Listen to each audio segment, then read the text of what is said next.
Hello, welcome back. This is Kaku, the guy who is moving to Japan again. What? Yes, that's correct. It's exactly next week from the time I'm recording this video. I'll be moving to Japan, Osaka, and I'll be studying there for a year. I'll be studying Japanese literature, and I'll be writing a thesis on Japanese literature things, I guess. Anyhow, because I'm moving, I won't be having physical access to my books. So this video is gonna be split in two parts. The part that's right now in the past, and the part that's gonna be recorded in Japan if I happen to read anything while I'm there. So let's start. These are the books that I read in the year of 2025. I've read quite a bit, I think, but I definitely haven't read as much as last year, I think. But well, getting that out of the way, I'm gonna be starting from the smallest to the biggest in like format and size, same as last year. So let's start with 昔僕が死んだ家 by 東野圭吾. The House I Died in by Higashino Keigo. This is, I guess, yeah, it's a mystery novel by Higashino Keigo. It's my first time reading this author, and it's a really fun book, I guess.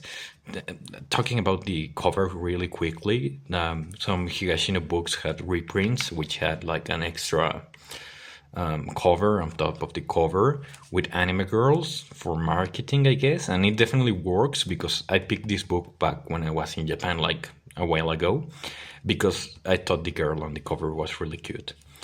Yeah, but this is like the actual normal cover, and yeah, it's about it's been a while since I read it. I read this in January. We're in September. It's like about this. I think if I remember correctly, the protagonist is a writer. Yeah, he's a writer or something, and he just comes across like a girl he used to date a really long time ago, and it's just like a story of them two like not really coming back together, but like interacting, and the protagonist like helping out this girl like find out stuff about her past because she doesn't really remember her childhood.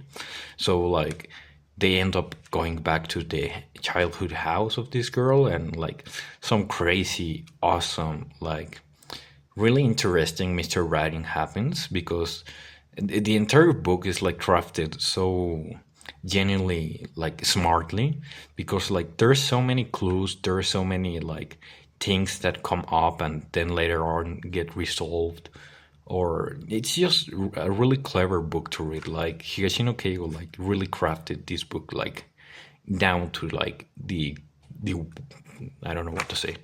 I forgot the word. Down to the dot, I guess. Not if that makes sense. But yeah, it's a really fun book, and like all the plot twists and whatnot. Yeah, it's really interesting. It's also really short, 309 pages, the bunko, and yeah, I enjoyed it, but I wouldn't say it's a really good book because like on the mystery side and on the writing side, it's like really good. It's like awesome, but I don't know, just something about the story didn't ever click with me. So at the end, I just like found it like, so that was that. It wasn't like the best story, I guess, but as a mystery, it is really a really smartly crafted one. I didn't really enjoy it as I wanted to, and I really praise its writing and like all its ideas and everything Higashino does. But yeah, it was yeah, on the story side of things, it was just a letdown, I guess. Yeah, I don't know if I'll be reading more Higashino. I'll probably will, but my first like experience with him wasn't the best. Like, yeah, it was really fun up to a point where I went like, so that's the story. There was that. The logical connections really didn't make sense to me as to like how the story developed. It was no real comment besides that. It was kind of a letdown. Now moving on. Now we're getting on the cool things. This one is Fifusu by Asukabe Katsunori, or Fifth by Asukabe Katsunori. Asukabe Katsunori is an author I started reading this year. His first book I read is this one. I'll talk about it later. And I think he quickly became like one of my favorite authors. Like I really genuinely enjoy reading his stuff. Like he's just like my kind of author, you know, like he writes stuff just for me specifically, or well, it feels like it. Fifth is was like his first published book, first published book in like, I don't know, 10 years or something. Like he went without publishing any real books for a really long while. And this book, Fifth, was published, if I remember correctly, as what's the word? As a doujinshi or doujin? I don't know. It's like self-published and really small quantities by, I forgot the name of the editorial. What was it? Give me a second. Yeah, by some editorial. Shosen, I think. Shosen, yeah, by Shosen. By Shosen, and it was like published as a doujinshi in really small quantities. And it's like a book that the first half of this book was written like a really long time ago. Let me check if it actually gives us the dates in the back, because yeah. The first story of this book was serialized in the 2010s. I sneezed. I don't know if I'm gonna cut that. Bless you, Kaku. Thank you. The first part of the book was serialized in 2010, and right until 2024, the rest of the book was written. I love this book. Like, I genuinely really enjoy Fifth. It's like such an awesome book, and the sad thing actually is that it's really short. It's like under 200 pages. Yeah, 125 pages, but it's so fucking good. If I were to describe it, I'd call it like a mystery action. Like it's like definitely a mystery book, like where there's like murders and murder mysteries and whatnot. But the thing is that it's also like action. Like you can see it here, the cute girl with the axe, I guess. And yeah, it's super good. The story is about this guy, this university student called Iki, that one day he's like walking down a street at night, and he just sees this girl like brutally murdering someone, and this girl like just tells him like, if you don't do what I say, I will kill you. And she just says like the word here on the obi, 今日からお前は私の奴隷だ。運命通りに動け。さもなければ殺す。So like, from today onwards, you'll be my slave. Move as I order you. If not, I'll be killing you. And it's just so fucking good. You have no idea. Like the story, like the actual action, the way the narrator narrates everything that's going on, and how like doubtful he's of everything that's happening. Like it's just super good. And also this character, her name is Ranrei, if I remember correctly. He has like such a fucking cool backstory. Like the entire first chapter of the book, that is like more than half of it, it's just like about her and like her fighting and trying to solve mysteries and like supernatural stuff and like witchcraft, and it's so fucking good. Like I don't think I can really like convey how genuinely fun this book is. It's so much fun. The second story was written in 2024, and the second story was written kind of as to give this story or series a closure, because originally what Asukabe wanted to do was like to write a lot of fifths and like do a lot of volumes and whatnot, but because the original story in 2010 never got picked up like for publishing after that, he just never had the opportunity to continue. And now that the book had gotten picked up, he just wrote like a second story as a kind of a conclusion. That story is also really cool. Like it's way shorter, and the mystery of the second story is also really good. It's just like, I don't know, it just feels like such a sudden conclusion, but it's also like such a good story. It's really smart, really well crafted. It's Asukabe. It's awesome, and it also has an afterword where like Asukabe explained all of this. Like, I don't think I'll be writing anymore because I'm old and it's been a long while since I like originally planned this series. But well, it seems that the book sold so well that I think this year, 2025, fifth two is coming out. Yeah, not sixth, fifth two. And I'm genuinely so excited to read that. Like, fifth is such a fun book, like mystery action. It's such a fun combination. It's also so well written, and it's like horror. It's like very gothic literature. It's really good. Fucking love Asukabe, in particular this book, and the cover illustration is also really cute. It's by, I'm gonna say their name wrong. Is Yasuki Susushi, I think. Yeah, that should be it. If I'm incorrect, correct me in the comments. But awesome illustrator. I fucking love Fifth. Oh yeah, fucking awesome book. I cannot wait to read the sequel. Next up is more Asukabe Katsunori. This is Junkyo Katerina Sharin, The Wheel of Martyr Saint Catherine.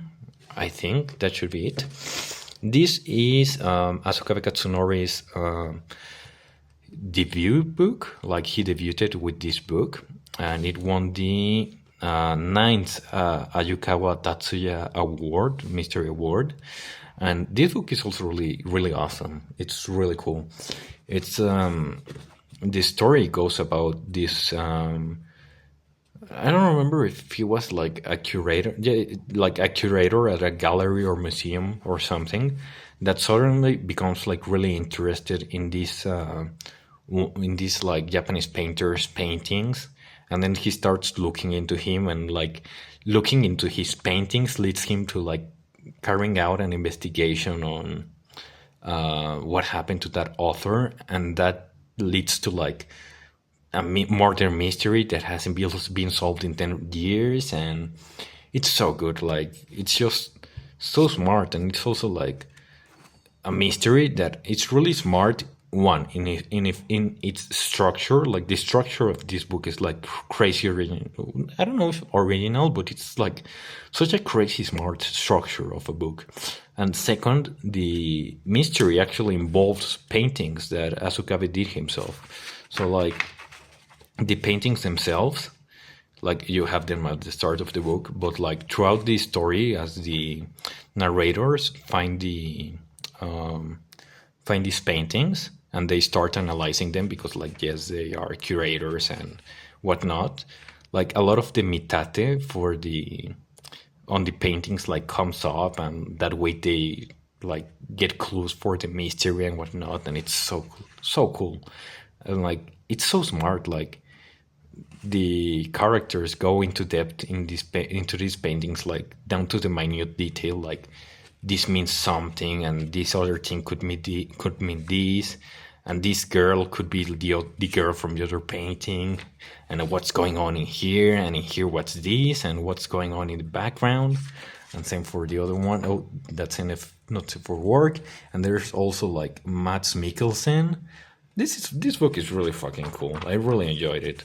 Like, and we also, yeah, it's so good. Like, and like the story of the investigation, and the story of the painter himself, because the painter, like the story of the painter that was involved in the lock rooms and whatnot in this book, is that he suddenly went crazy one day, and from that day on until the day he committed suicide, he just like kept painting pictures of the same girl over and over and over and over for years on end, until he finally killed himself. And that's where like the book starts. Like, the curators goes like, why did he kill himself? Like, what was he trying to tell us through his paintings? And it's so fucking smart. Like, Asukabe makes such a good use of mitate and like representations. Like, in this picture, there's like a red rose, but why is it red and not a white rose? Like, and he just goes on like explanations on like what certain things can mean in paintings and whatnot and in art, and it's so smart. It's so good.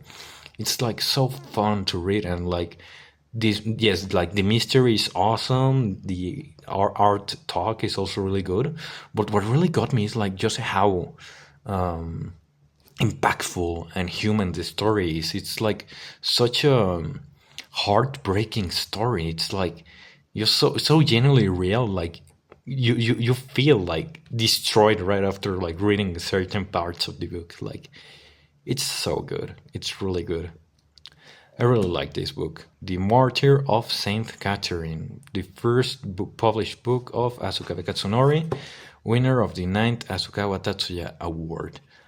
It's really good. Like I know why this book won. It's insanely smart, insanely impactful, insanely human, and it's so novel and smart. Like Asukabe did these paintings for this book, and like it's cool art. I like his paintings.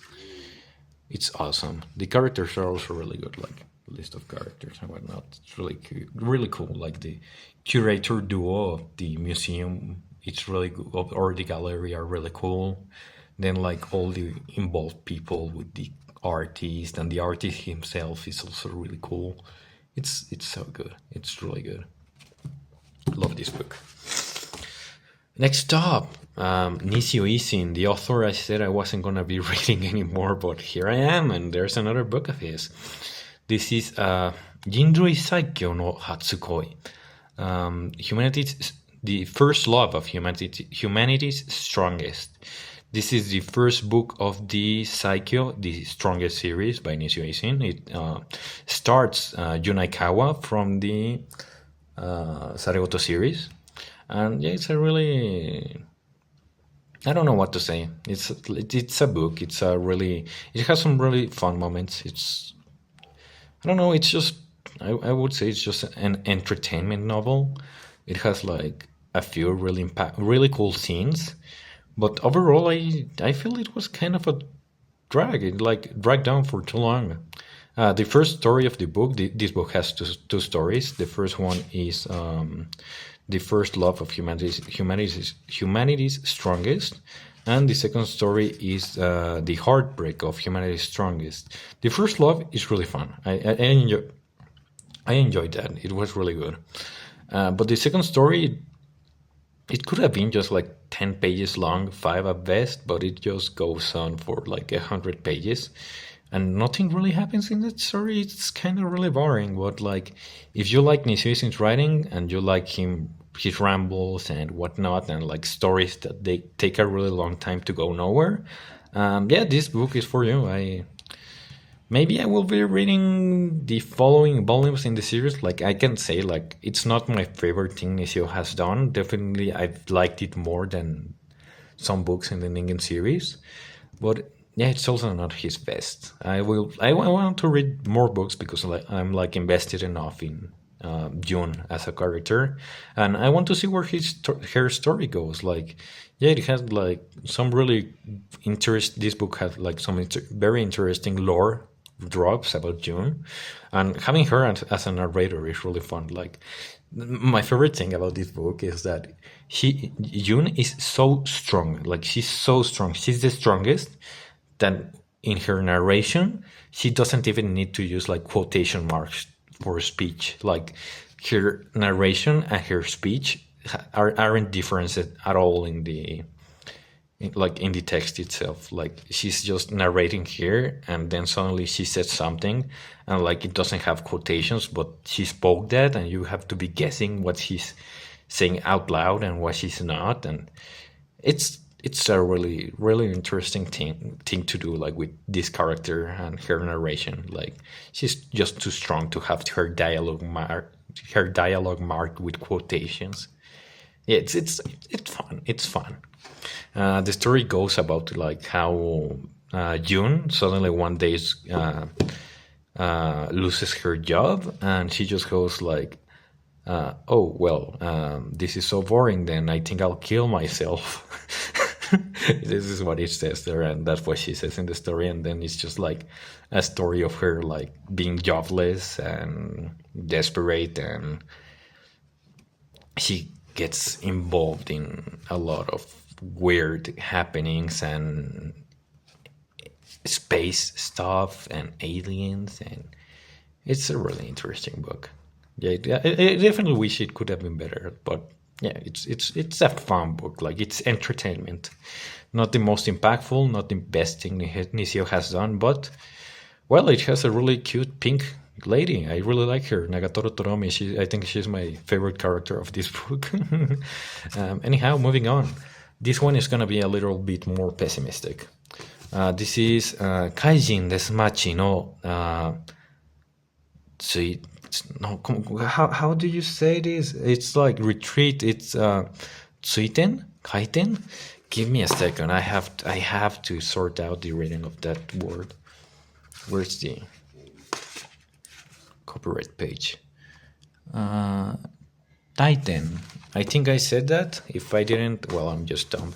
Which means like the retreat of the. I don't know how to translate Kaijin. It's like the mysterious human or like monstrous human death march. This is the second volume of the Flaneur series, or the Henkyaku Kaito, which is like the Returnal Phantom Thief by Nishio Isin. I'm not a big fan of the first book. Never really liked the first book. I think it was really awesome until the mystery was just really bad and the story really dumb, and the justifications for the murders in that book were also incredibly bad. And this is the second volume in the series, and it feels even worse. It's like such a long book, and you could call it like even it feels like filler. Like, there's really nothing going on. The mystery is really boring. The new characters aren't really that interesting, and it doesn't really like have all the cool narration tricks or like narration changes that the first volume had. It's just a boring book. Nothing really goes on. It's really boring. I don't really like this series, and the last volume of the series is volume 3, and like it feels like volume 2 was just like completely filler, like nothing at all happened until like the last page, and the last page is just a setup for the next book. Yes, this was really another letdown by Nishio Isin and his Henkyaku Kaito series. Not the biggest fan, but the thing I do like is the art. It's really cool. It's made by Taco Legs. The design of the book is also really cute. Like, look at this. I really like the design of the book. But yeah, the story is just really boring. And yeah, it's just like they go to Kanazawa and there's a murder there and boring stuff happens, and then the mystery is also really bad and they catch the culprit and nothing really happens. It's not really good. It's not good. I don't yeah. Like, I don't really feel like finishing this series, but I feel like if I read volume 1 and 2 and third one's the last, I have to read that one, so maybe I would read it next year. Who knows? Yeah, so next up, I think I'll actually go with the one I read on my Kindle. This one is, I forgot how to read the name of this book. I'm horrible. It's like Eikyo. I forgot how to read this kanji. I'm dumb. Eiyukan Chorensuku Satsujin Jiken Mayo wa X to Shinu koto ni shita. I would translate this book as the witch chose to die with X, the hyper serial murders at the Infinity Manor by Minami Asobu. This book is so fucking good. I fucking love Minami Asobu. Like, I'm a fan for life after reading this book. This book is about, it's like set in like, I don't know, like not like a medieval setting, but like definitely like a old European carriage using society.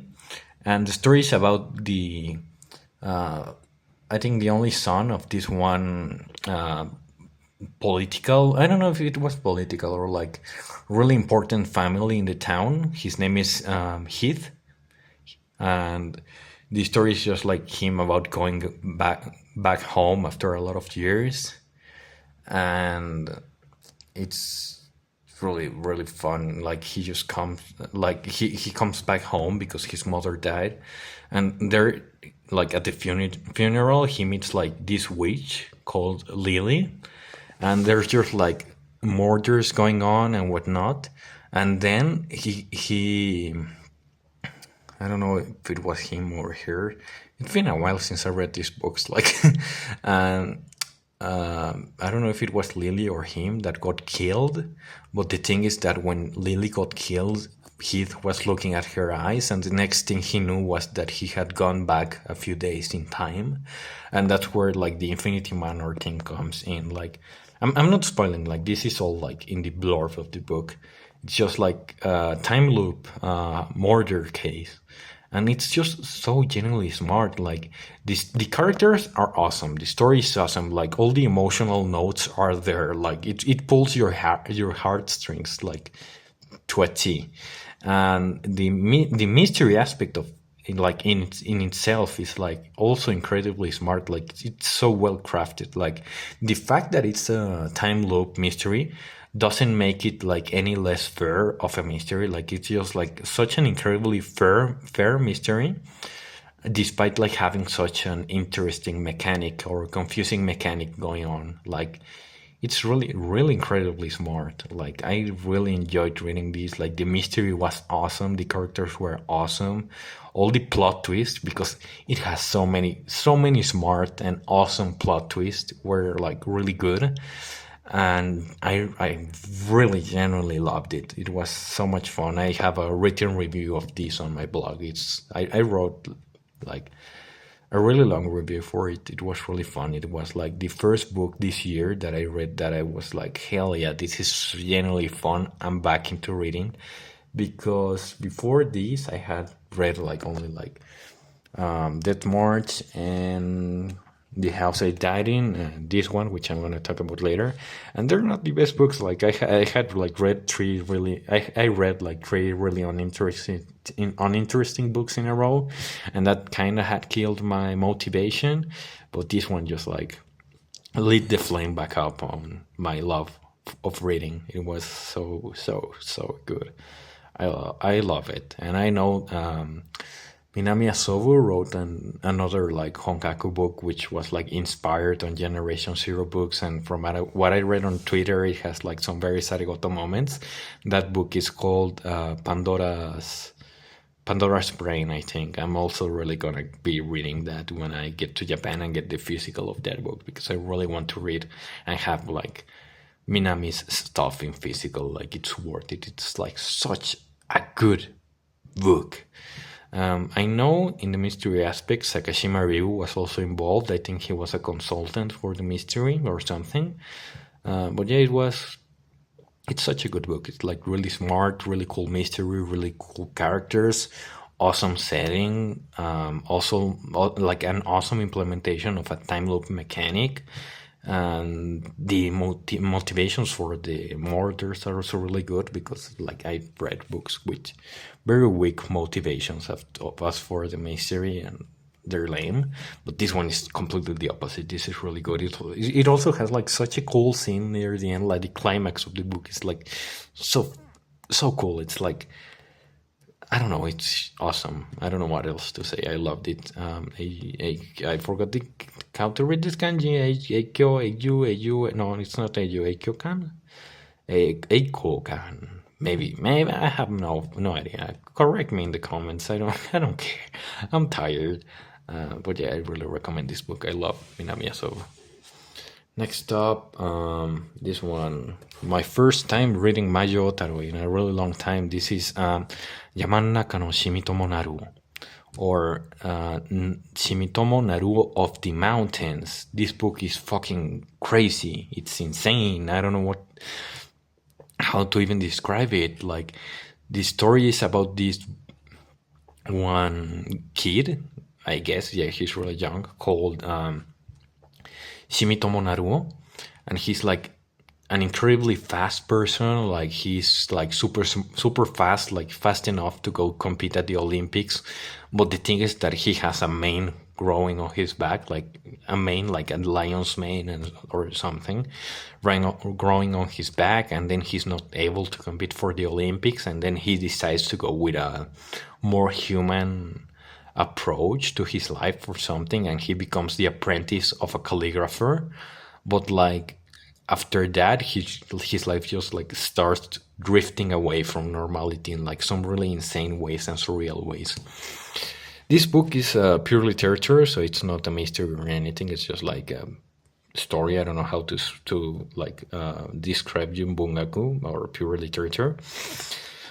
But yeah, I love this book. It's really good. It has like some very heavy emotional messages, and the structure of the book is also really interesting. And it's like generally a book that you read, and while you're reading it, you just go like, I have no fucking idea where the story is going. I have no idea what the motivations of the characters are. I have no idea what's happening. And then while you're thinking that, the stuff that happens next is just like even crazier than the thing that happened last, and you just have no idea where the thing is going. Like right until the very end, you have no idea what's going on. But like that's also like part of the book, right? Like it's really good. It has like some really strong messages, and it's like a really creative, imaginative, like magical realism story about this boy who wants to get into calligraphy and gets pulled into some crazy, insane shenanigans. Like you just really never know what's going on, what's gonna happen. But what's always clear is like what's the message, like what Mayo is trying to tell the readers is always so present. It's like always so emotionally heavy. It's like so direct. It's like so awesome. I love this book. It's like just so genuinely honest. No, you don't pronounce the H. Honest. It's so genuinely honest. I fucking love Mayo Otaro. This book, like, it's the first Mayo book I read like in years, and it's so good. Like, there's a reason as to why he's my favorite author. It's definitely not as good as other of his books I read, but it's awesome. It's really, really, really good. I really liked it. This is the hardcover edition. It's really cute. But yeah, my duty goat. Anyhow, moving on to the next book. Another book I'm not a big fan of. This is Yuto Chocoreto by Otsuichi, or A Gun and Chocolate, as it says in English, by Otsuichi. This is a mystery novel written by Otsuichi, and it's not really good. I didn't really like it, and it was really tiresome and bothersome to read, and the story is like really slow, and it's written in a really weird way that it just makes it like a pain to go through. It has some really cute illustrations. Well, not illustrations, like design. It has a really cool design, and it also has like illustrations in the book itself. This Yuto Chocoreto. It has some really cool vibes going on with this setting, but yeah, I'm not the biggest fan. It's a really uninteresting book. It drags on for too long. The story is like really slow, and it doesn't really hit like it doesn't really have moments that justify all of like the slow and boring parts.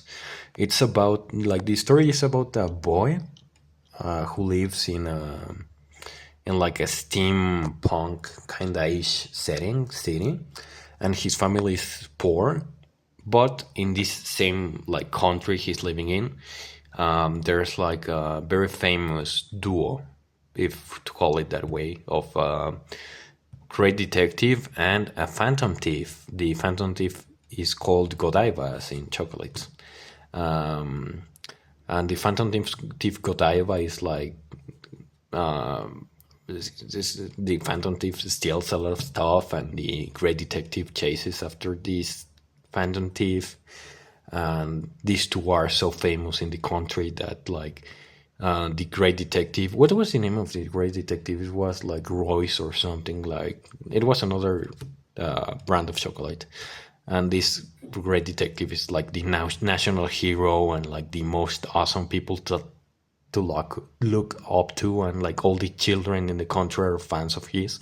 So like the protagonist, boy from a poor family and also an immigrant family. This is really important for the story. He just finds like a clue to the Phantom Thieves Godiva's hideout, and then it's just like him getting in contact with the detective, and like however the story like unfolds after that. I'm not gonna retell the entire book, but yeah, that's like what the book is about, and it's really boring. Like that's a sad thing to say because I really like the message of this book. This book's message is a lot about like immigration and like how we should treat immigrants with respect and honor, and try to be like less discriminatory and have less prejudice against other people from other countries or other ethnicities. But the story itself is just so boring. It's like tedious to read. It's like it has like a few really cool moments that you go like, "Holy shit, what's going on? This is way too dark." But there are other moments that you go like, "Yeah, this has been going on for a bit too long. Is it really necessary?" And it's really boring. And then there's the end, and it was also really big letdown for a book with such a cool design. But yeah, it's Guns and Chocolates by Otsuichi. I have a cold, so yeah, that's why I'm sneezing a lot and pulling my snot. Like, I'm sorry for that. Next up, this is Kuro to Ai by Asukabe Katsunori. あなたはハサミが好きですか? Ooh, this is Black and Love by Asukabe Katsunori, and here it says, "Do you like scissors?" Ooh, scary. This is Honkaku, I guess, mystery novel by Asukabe Katsunori, and it's really fucking awesome. I love this book. It's so good. Like every single book I've read from Katsunori has been just like so genuinely good. This is like another like gothic horror mystery novel about TV crew, like television crew, who is like doing a program on the paranormal, and they go to like a haunted castle in Japan, and the castle has like a legend that someone was like decapitated there, and the TV crew goes there, and then like the spiritual reporter, this girl Kuro, arrives, and it's just such an interesting story, and like the way it unfolds, it develops, it's so smart, and it's also like so genuinely disgusting as a book. I don't know if that's a way to describe it. It's like disgusting. Like it's about love, but like such twisted love dynamics. It's like disgusting to read. It's like really an uncomfortable book, but it's also like such a good depiction of like the ways that love can be represented, like how twisted it can become. And it's just like horror and suspense and mystery, and the honkaku aspect, like the mystery is really well crafted too, and the characters are really cool, and the core message is also awesome. The narration is also really good. It's like so unsettling. It's like Asukabe really has like this writing horror thing down to a T. And the character Kuro is also really good, and the way it changes narrators throughout the book. It's just such a really cool book. I loved it. I really enjoyed it. Like, yeah, it's a really good mystery horror. It's awesome. And the characters are cool. It has some awesome moments. It's like disgusting. It has some really horrible representations of love, but they're also like what hurts of those representations is that they are also like really real and genuine. Like, yeah, I don't know how to pronounce that word. I think it's so good. I really enjoyed it, and the characters are so good. Yeah, I really enjoyed it. It has some awesome scenes. Like it's like some scenes like even make you want to throw up. It's such a good book. I love Kurotoi. I really enjoyed this book. I love Kasuga Katsunori. Yeah, also an awesome book. Like generally, I really recommend this book. Next up, my favorite book of this year so far. I don't think I will read another book that's like as good as this one this year, and it's also like one of my favorite books of all time. Datenshi Gomonke by Asukabe Katsunori. This is A Fallen Angel's Torture Sentence by Asukabe Katsunori. It's a massive book. It's like really long, and the pages have a lot of text. Let me show you the first page. Yeah, it's like a lot of text.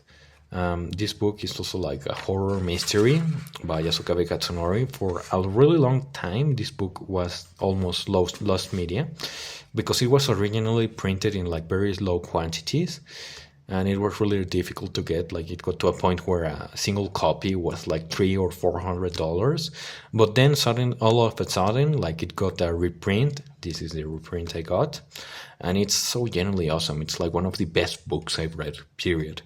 It's about this city boy called Kisaragi Takumi. I don't remember his name actually, and where his like parents die in a car accident, and then he has to move to like a very rural town in Japan with like his mother's family, I think it was.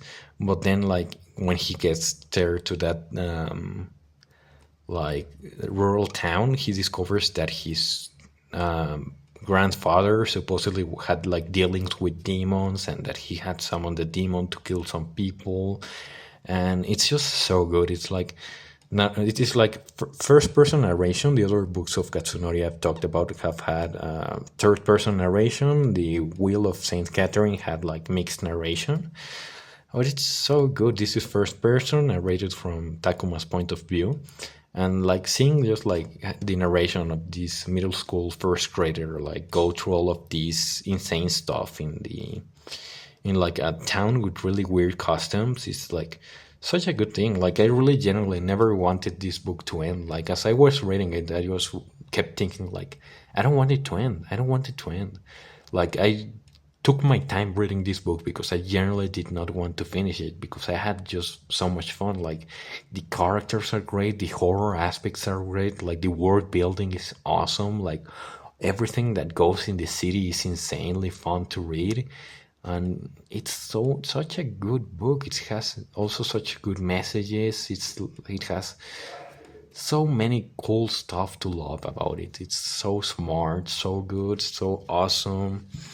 I love it, and like the entire like narration of Takuma, like the entire book, it just feels like so eerie. It's like it's disturbing at times, like how scary it can be, how like scared it can get you as a reader. And then the murder mystery is also really smart, and all the setup and like all the demonology stuff. Because like despite taking place in Japan, the thing about this book is that like all the monsters and stuff are taken out from the Christian mythos, right? So it's like angels and demons, and like it's so fucking good. It's really good. I love it. I love this book. It's so smart, so fun to read. Like the dialogue is awesome. The customs of this rural Japanese town are really cool. Like how disturbing it can be. Like I love it. It's one of the best books I have ever read. Like period. It's just that good. It's just that good. But I know this book is also quite divisive. I have two friends who have read this book and didn't like it at all, and I think both of them didn't even finish it. But yeah, this is one of my favorites of all time. I really enjoyed it. Like it's like the kind of stories that I seek. It's really, really smart, really fun. I really recommend it if you can pick it up. It got a bunko release, so it's like more accessible. And it's just generally awesome. One of the best things I have read. Asukabe Katsunori, you are a god. I love you. Yeah, it's awesome. It's awesome. It's awesome. I don't know what else to say. Like, I'm really tired. I have a cold, but yeah, I have to say that. Go read my review on this book on my blog. I did a written review where I go more into depth about everything about this book, and I think it just showcases, like, that written review is like a better showcase of just how impactful and how important this book became for me. And one quick anecdote, like this book in the first few pages teases that there's gonna be like a earthquake later on in the story. And the thing was that when I was at that point in the story where the earthquake actually happens, there was an actual earthquake like in my city. Like as I was reading that scene, it actually started like an earthquake started, and it was just like so magical to be reading about an earthquake in this story and an earthquake actually happening. It was like so scary. It was like experiencing Atsukabe Katsunori's in 4D. It was awesome. So yeah, Fallen Angels Torture Sentence, Atenshi Gomonke. One of the best books I have ever read. I really recommend this. A lot of people may not like it, but yeah, this book was written for me. Like I want to reread it so badly, but it's so long that I know I won't. Like I have so much other stuff I want to read, so I don't really can't afford to reread this, but I really want to. And the last thing I read is a short story thing by Asukabe Katsunori. This is Hariona, the Needle Woman by Asukabe Katsunori. This is a short story. It's like 40 pages, 47 pages, that was included on... What was it included with? It was like a limited release paired with the reprint of either Datenshi Gomonke or Black Hand Love. It was like paired for a limited time with whoever like bought this book. Oh, here it says Fallen Angels Torture Sentence. It was like, it had like I don't know how many prints it had, but it was included with the book when people like bought it at the store. And yeah, it's a really fun story, like Needle Woman. It's like about this one city boy who one day comes across like a needle woman, and then a murder mystery happens, and it's like also horror and supernatural, and like the corpse goes missing and whatnot, and it's like really scary, and there's like needles involved and a lot of violent stuff, and also like some really pretty narration. It's like a beautiful short story. Yeah, and also like it has characters from other books of Katsunori show up, which was really cool.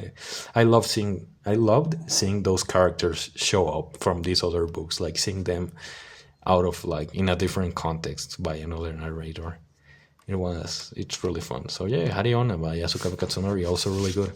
And well, that's everything that I've read so far this year. Exactly in 1 week, in 6 days, I'll be moving to Osaka. So yeah, that's all I've read so far. And the next part of this video will be recorded in Japan, and I'll talk about whatever I read from now till the end of the year. So yeah, thank you. This is not the end, so not thank you for watching. It's just like cut. To Japan, yippee. And hiya, hello. It's been over a year, no, almost a year, I think. No, I'm crazy. It's not been even a year since like I recorded the last part of the video. I just forgot that I recorded it, and I forgot to upload it on New Year's, and I didn't read any other books after I recorded the last part. Like, I have read more books. Like, I read Fifth Two. I read another one. I forgot The Kagon House Murders. And I also read reading Summer Apocalypse and another one. But I'm reading those this year, 2026. I didn't read those in 2025. The only books I read in 2025 I talked about in the previous part of the video. So there's no second part of the video. I've been living in Japan for like 8 months, I think.